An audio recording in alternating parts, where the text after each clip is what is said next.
बुढ़े भगवान ने यानी स्वामी रामानंद ने श्वासों के अंदर जो ताल का नाम है, इस श्वासों के नाम का अभ्यास करने से मैंने बुढ़े भगवान भी बताते हो, मैंने भी बताया था कि इस शरीर से जो भी हम काम करेंगे, किसी भी प्रकार का काम करेंगे वो सब काल का होगा। बाकी इस शरीर से अलग जिस कार्य को हम करेंगे वो काल से अलग होगा। ये काल से जो अलग था वो बुद्धे भगवान यानी परम संत कबीर साहब ने रैदास जी को बताया। अब कौन से शब्द की परख कराई थी ये हम नहीं बताएंगे। बुद्धे भगवान आपको जब दीक्षा देंगे तो पहले क्लास का, फिर दूसरी क्लास का, उसके बाद ये जो तीसरी क्लास का है जो काल से अलग है, तीसरे नंबर पे आपको उनकी परख कराई जाती है। अब तो रविदास जी जैसे कि मेरी विमान में बैठ करके नीचे आए, संसार में आए, तो मेरे बंधुओं संसार फीका लगने लगा। अब निरंतर हर समय अपनी सृष्टि को उसी शब्द में जुड़े रहे। कुछ समय बाद की पत्नी जो लोला थी उनका देहांत हो जाता है। रविदास अपने पुत्र विजयदास को पूरा घर गृहस्थी का भार सौंप करके वहां से उदयपुर की तरफ प्रस्थान कर देते हैं।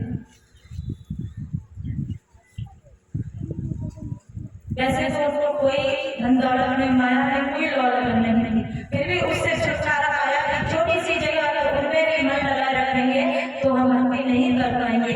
और ये ठीक बात है कि जब तक मेरा मन दिमाग इस माया में लगा रहेगा तब तक हमारे अंदर भक्ति का नहीं हो सकती। और फिर दूसरी बात ये भी है कि अगर हमेशा सृष्टि को शब्द में जोड़े रहें और चाहे किसी भी कार्य को आप करते रहें तब भी हमारी भक्ति क्यों होगी। आपके पास ऐसा सौदा है। परम संत कबीर साहब ने कहा कि भजन करो मैं रहो और निर्भर करो मजबूरी, कहे कबीर दास की भक्ति हो गई। घर में रहो, फिर रात काम करो, सिर्फ अपनी सुरती को शब्द में जोड़े रहो, भक्ति निश्चित पूरी होगी। रविदास जी वहां से चल करके पूरा राजकाज जो भी उनका घर मकान था अपना सब बेटे को सौंप करके वहां से प्रस्थान कर देते हैं। होता क्या है,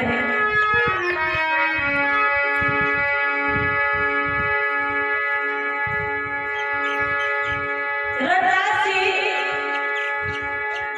जब उस सच्चे राम को अभ्यास करते हुए शब्द में सृष्टि को जोड़ते हुए उनके अंदर ऐसी एक भक्ति का रंग चढ़ा है कि उसे उनको दुनिया की हर वस्तु फीकी और झूठी लगने लगी है। राणा संग्राम सिंह के राज में पहुंच करके सुंदर सी छोटी सी कुटिया को बना करके वहां रहने लगते हैं। वहां रहने के बाद जो भी लोग आते हैं वहां पर भी बड़ी सत्य की चर्चा करने लगते हैं। देखो जो भक्त होता है वो हमेशा प्रभु की चर्चा करेगा, भगवान की चर्चा करेगा, अच्छी बातें बताएगा।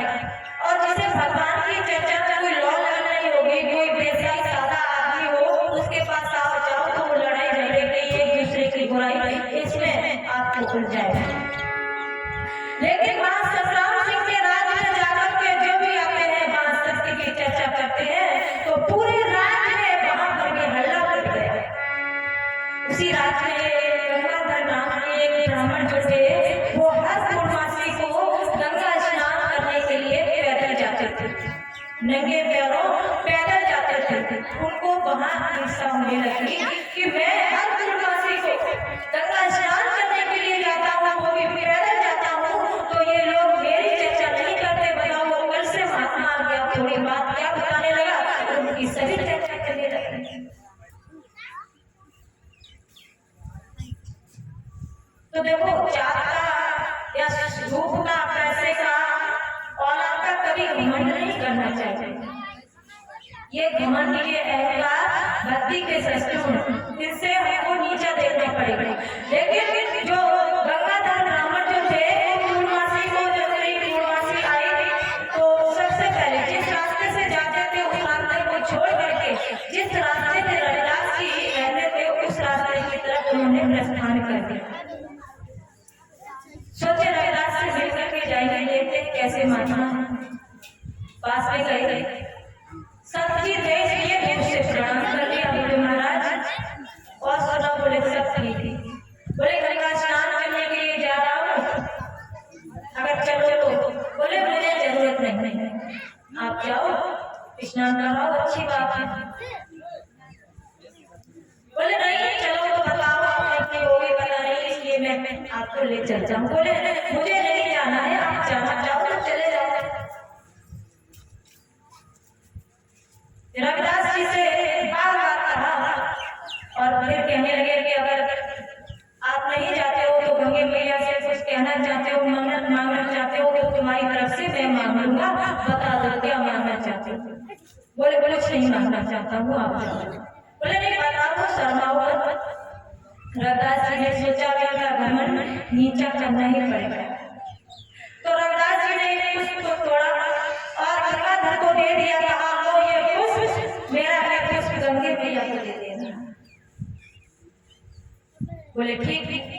और रविदास ने कहा कि ये पुष्प गंगा मैया अगर अपने हाथों में ले तब तो देना, और अगर हाथों में नहीं ले तो मेरा पुष्प वापस ले आना। अब तो और अंदर से क्रोध आया। बोले घर में बैठा महात्मा इसका पुष्प हाथ में ले लेगी। मैं हर पूर्णमासी को गंगा स्नान करने के लिए जाता हूँ, मुझे कभी दर्शन नहीं दिए, इस महात्मा का पुष्प बताओ हाथ में लेगी गंगा मैया। मन में ही सोचा। बोले ठीक है दे दे। पुष्प को लिया, गंगा की तरफ प्रस्थान कर दिया। गंगा में पहुंच करके स्नान किया, बाहर आई, वस्त्रों को पहना तो देखा पुष्प रखा हुआ था। सोचा पुष्प लेंगे तो नहीं, चलो देख लेते हैं, देंगे तो। अंदर घुसकर गए, हाथ पुष्प में हाथ को हाथों में पुष्प लिया। बोले हे गंगा मैया ये पुष्प रविदास ने आपके लिए भेजा है और कहा है कि अगर गंगा मैया ये पुष्प अपने हाथ में ले तब तो देना, और हाथ में नहीं ले तो मेरा पुष्प वापस कर देना, इसलिए आप हाथ में ले लो। उन्होंने उनसे ये कहा। जैसे ये शब्द कहे तुरंत ही हाथ बाहर निकल आता है। गंगाधर मेरे भक्त का पुष्प मुझे दे दे। पुष्प हाथ में, जैसे ही गंगा मैया का हाथ देखा, गंगाधर के कहीं पर पैर नीचे को खिसकने लगे। बताओ इतनी साल हो गई, पूर्णमासी स्नान करते करते कभी दर्शन नहीं दिया, उसका पुष्प हाथ में ले लिया। गंगाधर चलने के लिए होगा, गंगा मैया ने कहा गंगाधर, दूसरा हाथ निकाला, कहा ये कमल लो, रविदास को दे देना और कहना वो कैसे जानेंगे कि मैंने उनका पुष्प स्वीकार कर लिया है, ये निशानी उनको देना ताकि उनको पता चल जाए कि मैंने उनके पुष्प को स्वीकार कर लिया है। बोले ठीक। बाहर आए, कपड़े पहने, रास्ते में सोचते आए माथा तो बड़ा, बताओ उनकी वजह से मुझे दर्शन इतना सुंदर कर दिया और कभी गंगा स्नान करने के लिए नहीं गए। आगे आए लोग पैदा हो गया कि अगर ये कंगन में राजा को दे दूं तो मुझे बहुत बड़ा इनाम मिलेगा। सीधे बहनों की तरफ सीध लगा ली, रविदास के पास नहीं गए कि लोग पैदा हो गया। राजा के दरबार में गए, राजा को ये कंगन दिया, राजा बहुत खुश हुए। राजा उस कंगन को लेकर के अपनी पत्नी मीरा के पास गए, मीरा को कंगन दिया, मीरा ने उस कंगन को अपने हाथ में पहना, हाथ की शोभा बढ़ गई। मीरा कहने लगे स्वामी ये कंगन आप कहाँ से लाए? अगर ऐसा दूसरा कंगन भी मिल जाए तो बहुत अच्छा लगेगा। राजा ने कहा ये भी कोई बात है, दूसरा कंगन भी आ जाएगा। राजा ने मंत्री को हुक्म दिया कि जिस ब्राह्मण ने ये कंगन मुझे ला करके दिया है उसको बुला करके लाओ, दूसरा भी कंगन चाहिए, वो कहाँ से लाए? मंत्री गंगाधर को बुलाकर लाए, सभा में खड़ा कर दिया। राजा ने पूछा गंगाधर ये बताओ ये कंगन तुम कहाँ से लाए? गंगाधर चुप। राजा ने कहा, बताओ कंगन कहाँ से लाए? बोले, महाराज कहीं से लाई, मैंने आपको दे दिया है। नहीं, मुझे दूसरा कंगन भी चाहिए। अब गंगाधर सोचने लगे कि ये दूसरा कंगन मैं कहाँ से लाऊं, और अगर दूसरा कंगन ला करके नहीं दूंगा तो मुझे पता नहीं राजा साहब क्या दंड दे देंगे। इसलिए मुझे सच सच बता देना चाहिए। गंगाधर कहने लगे हैं क्या कि गंगाधर हर सतगुर श्री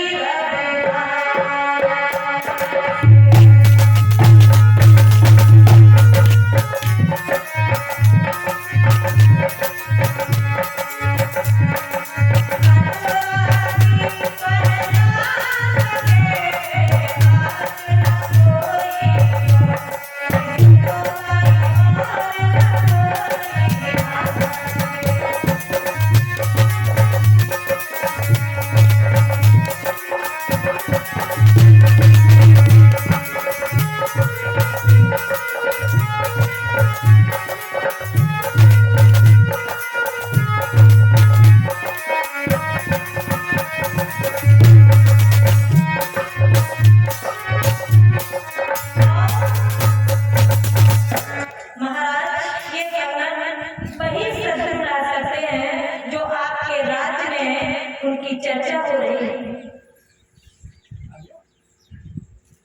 ये कोई दुकान से नहीं मिलेगा, किसी सुनार के पास नहीं मिलेगा।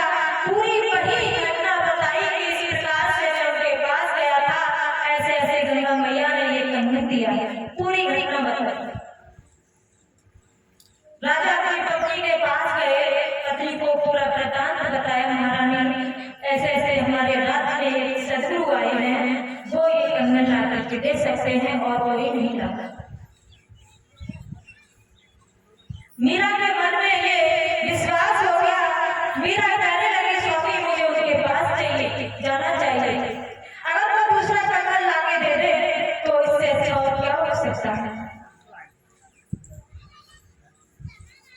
क्योंकि बचपन से जिस भगवान कृष्ण को वो अपना पति मानती थी, पीतल की मूर्ति की पूजा करती थी, भोजन खिलाती थी, स्नान कराती थी, कभी भी उन्होंने जिंदा चैतन्य दर्शन नहीं दिए। मीरा अपने पति से कहने लगी है, स्वामी मुझे अगर आपकी आज्ञा हो तो मैं उन संत जी से मिलना चाहती हूँ। राजा